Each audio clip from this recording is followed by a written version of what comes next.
एक बार की बात है, एक गांव में रमेश नाम का एक आदमी अपनी पत्नी शारदा के साथ हंसी खुशी एक घर में रह रहा था। शारदा माँ बनने वाली होती है और कुछ दिनों बाद वो एक बच्ची को जन्म देती है।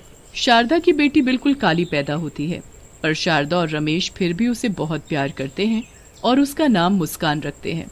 एक साल बाद शारदा को एक बेटा होता है जिसका नाम वो नकुल रखते हैं। नकुल जब 2 साल का होता है तब शारदा की तबीयत बहुत खराब हो जाती है और उसकी मौत हो जाती है। अब कैलाश बेचारा अकेले ही दोनों बच्चों को पालने लगता है। धीरे धीरे समय बीतता है और मुस्कान 5 साल की हो जाती है। मैंने तुम्हारा और नकुल का स्कूल में एडमिशन करवा दिया है। अब तुम दोनों कल से स्कूल जाना और खूब मन लगा कर पढ़ना। मुस्कान और नकुल बड़े खुश हो जाते हैं और अगले दिन से स्कूल जाने लगते हैं। मुस्कान अपनी क्लास में जाकर सबसे आगे बैठ जाती है। ए लड़की, तुम कौन हो? पहले तो इस क्लास में नहीं देखा। मेरा नाम मुस्कान है, मेरा आज ही एडमिशन हुआ है। नाम मुस्कान और शक्ल ऐसी कि सामने वाले की मुस्कान गायब हो जाए।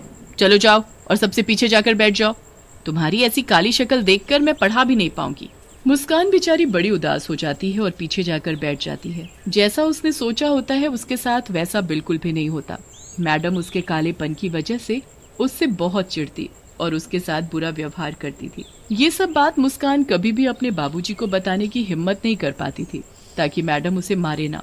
पढ़ने में मुस्कान बहुत ही होशियार थी, पर इतनी होशियार होने के बाद भी मुस्कान की टीचर उसे बिल्कुल पसंद नहीं करती थी। एक दिन जब मुस्कान और नकुल दोनों स्कूल जा रहे होते हैं तो मुस्कान गलती से अपनी कॉपी घर भूल जाती है। स्कूल में मैडम जब सब बच्चों को एक एक करके बुलाती है तो मुस्कान की बारी भी आती है। मुस्कान अपना पूरा बैग छान मारती है पर उसे कॉपी कहीं नहीं मिलती।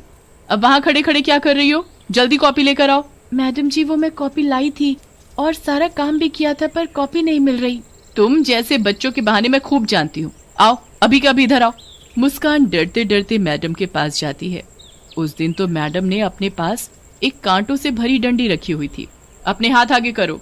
मैडम जी, मुझे माफ कर दो प्लीज, मैंने सच में काम किया था। मैंने कहा हाथ आगे करो, समझ में नहीं आता क्या? मुस्कान डरते हुए अपने हाथ आगे करती है। मैडम अपनी कांटों से भरी छड़ी उठाती है और जोर जोर से मुस्कान के हाथ पर मारना शुरू कर देती है और उसके हाथों से खून बहने लगता है। मैडम जी, मत मारो, मुझे मत मारो, माफ कर दो मैडम जी, मुझे माफ कर दो। मैं बच्चों को माफ नहीं करती बल्कि उनको सजा देती हूँ, सजा। और तुझ जैसी काली कलूटी को तो डबल सजा मिलनी चाहिए। मैडम मुस्कान को इतना मारती है कि मुस्कान खूनम खान हो जाती है। रोज मुस्कान की मैडम उसे ऐसे ही मारती और एक दिन तो हद ही हो गई जब मैडम ने सजा देने के लिए उसे स्कूल की छत पर नंगे पांव धूप में खड़ा कर दिया। मुस्कान की हालत इतनी बुरी हो गई कि वो चक्कर खाकर छत से नीचे ही गिर गई और तड़प तड़प कर मर गई। उस वक्त कैलाश 2 दिन के लिए शहर गया होता है। ये खबर सुनकर वो दौड़ा चला आता है, पर आने के बाद उसे ना ये पता चलता है कि उसकी बेटी की मौत कैसे हुई और ना ही उसे अपनी बेटी की शक्ल देखने को नसीब होती है, क्योंकि गांव वाले ही उसका क्रियाक्रम कर देते हैं। कैलाश को मुस्कान की मौत का बहुत दुख होता है और वो उसके लिए बहुत रोता है। कुछ दिन बाद वो नकुल को स्कूल छोड़ने जाता है। वो नकुल को छोड़कर जा ही रहा होता है कि उसे स्कूल की छत के किनारे एक भयानक शक्ल की काली सी चुड़ैल बच्ची दिखती है। कैलाश जल्दी से भागकर पास जाकर देखता है तो वहाँ कोई भी नहीं होता। अभी तो यहाँ कोई था, कोई भयानक शक्ल जैसी काली चुड़ैल जैसी बच्ची कहाँ गई वो अचानक? कैलाश वहाँ से वापस जाने लगता है तो वो काली चुड़ैल बच्ची फिर से आ जाती है। मैं वापस आ गई हूँ, एक एक से मैं बदला लूंगी, किसी को नहीं छोड़ूंगी। सब बच्चे क्लास में पढ़ रहे होते हैं। हमेशा की तरह मैडम बच्चों को मार रही होती है। तभी वो काली चुड़ैल बच्ची खिड़की के पास आकर खड़ी हो जाती है और उस मैडम को घूर घूर कर देखने लगती है। उसके बाद वो टेबल पर पड़ी कांटों वाली छड़ी को देखकर घूरने लगती है। छड़ी अचानक हवा में उड़ने लगती है। सब बच्चे और मैडम हवा में उड़ती छड़ी को देखकर हैरान हो जाते हैं। उसके बाद वो एक इशारा करती है और छड़ी मैडम को मारना शुरू कर देती है। मैडम जोर जोर से चिल्लाने लगती है और वो काली चुड़ैल बच्ची बहुत खुश होती है। अब आया ना मजा, अब पता चलेगा कि कैसे दर्द होता है। हाय हाय, मैं मर गई, कोई मुझे बचाओ, ये क्या हो रहा है? कौन है यहाँ? कौन कर रहा है ये सब? यहाँ कोई भूत तो नहीं? हे भगवान, मुझे बचाओ। बच्चे तो बड़े खुश होते हैं और मैडम वहाँ से भाग जाती है। अब दिन के वक्त वो मैडम लंच कर रही होती है। जब मैं खाना खाती थी तो मुझे खाने भी नहीं देती थी ना, आज मैं तुझे खिलाती हूँ पेट भर कर खाना। काली चुड़ैल बच्ची अपना हाथ गोल गोल घुमाती है और सारा खाना हवा में गोल गोल घूमने लगता है। अरे अरे ये क्या हो रहा है, ये कैसे हो सकता है, यहाँ पक्का कोई भूत है। कितना मजा आ रहा है तुझे ऐसे देखकर। अब मैं रोज ऐसे ही करूंगी। मैडम को आसपास कोई दिखाई नहीं देता। वो खुद को बचाने की कोशिश करती है पर मैडम के हाथ पैर नहीं हिल रहे होते। पूरा दिन वो काली चुड़ैल उस मैडम को ऐसे ही परेशान करती है। अब रात हो जाती है और मैडम अपने घर आराम से सो रही होती है। तभी वहाँ चुड़ैल बच्ची आती है और बेड के पास जाकर खड़ी हो जाती है। मेरे रंग की वजह से मेरे साथ इतना बुरा बर्ताव किया, अब मैं बताऊंगी कि कोई ऐसा करे तो कैसा लगता है। चुड़ैल बच्ची अपना हाथ मैडम के मुंह के आगे गोल गोल घुमाती है और मैडम का रंग सुर्ख काला पड़ जाता है। चुड़ैल बच्ची ये देख बड़ी खुश होती है। अब देखना अपनी शक्ल, तब पता चलेगा मुझे कैसा लगता था। अब महसूस करना मेरी तकलीफ। अगली सुबह जब मैडम शीशे में खुद को देखती है तो उसके होश ही उड़ जाते हैं। वो जोर जोर से चिल्लाने लगती है, ये क्या हो गया, मैं काली कैसे हो गई। मैडम रगड़ रगड़ कर अपना मुंह धोती है पर उसका रंग वैसे का वैसा ही रहता है। उसे बिल्कुल समझ नहीं आ रहा होता कि रातों रात उसका रंग काला कैसे पड़ गया। वो जैसे तैसे अपने मुंह पर ढेर सारा पाउडर लेकर स्कूल जाती है ताकि उसका काला रंग छुप सके। पर जैसे ही स्कूल पहुंचती है तो चुड़ैल काली बच्ची उसका पहले से ही वहाँ इंतजार कर रही होती है। कब तक अपने इस रंग को छिपाएगी, इसे तो मैं अभी सबके सामने ला देती हूँ। चुड़ैल बच्ची अपने जादू से बारिश शुरू कर देती है और मैडम का सारा मुंह धुल जाता है। मैडम को ऐसे देख सब बच्चे उन पर हंसने लगते हैं।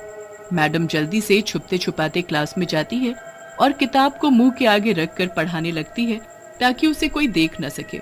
चुड़ैल बच्ची वहाँ भी आ जाती है और जादू से मैडम के हाथ की किताब उड़ाकर गिरा देती है।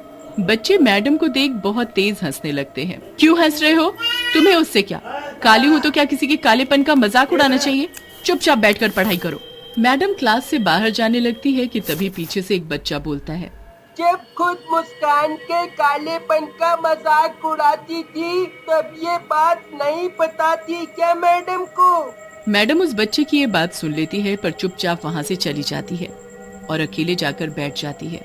वो बच्चा बोल तो सही रहा है, मैंने उस मुस्कान के साथ कितना बुरा किया क्योंकि वो बस काली थी इसलिए। मैडम यहाँ बैठकर अफसोस कर रही होती है और उधर कैलाश छुट्टी होने पर नकुल को स्कूल से लेने आता है। कैलाश को फिर से वही काली चुड़ैल बच्ची छत पर खड़ी दिखती है। आखिर ये चक्कर क्या है, मुझे जाकर देखना चाहिए। वो लड़की कोई और नहीं मुस्कान थी और वो मुझे बार बार इसीलिए यहाँ दिखती थी ताकि मैं यहाँ आकर ये सब देख सकूं। उसके साथ जरूर कुछ गलत हुआ था। तुम चुड़ैल नहीं, मेरी बेटी हो, है ना? तुम मुस्कान हो ना? हाँ पापा। मुस्कान सब कुछ अपने पिताजी को बताती है। कैलाश को बहुत गुस्सा आता है। मैं नहीं छोड़ूंगा उस मैडम को जिसकी वजह से आज तुम मेरे साथ नहीं हो। उस मैडम को मैंने उसके किए की सजा दे दी है, अब वो भी जिंदगी भर काले रंग के साथ जिएगी और वैसे भी उसे अपने किए पर पछतावा है।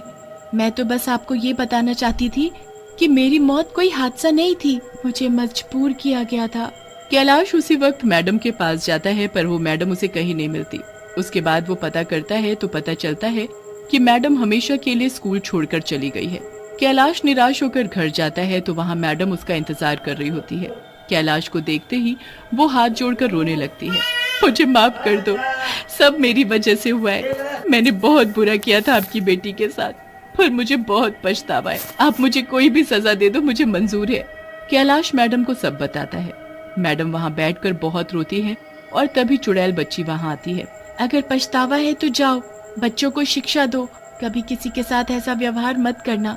मुस्कान, मैं ऐसा ही करूंगी, मुझे अपने किए पर जिंदगी भर अफसोस रहेगा। मैडम उसके बाद एक ऐसे स्कूल में नौकरी करती है जहाँ विकलांग बच्चों को पढ़ाया जाता है। वो उन्हें खूब प्यार करती है और उसके अच्छे व्यवहार के साथ साथ उसका काला रंग भी फीका पड़ता जाता है।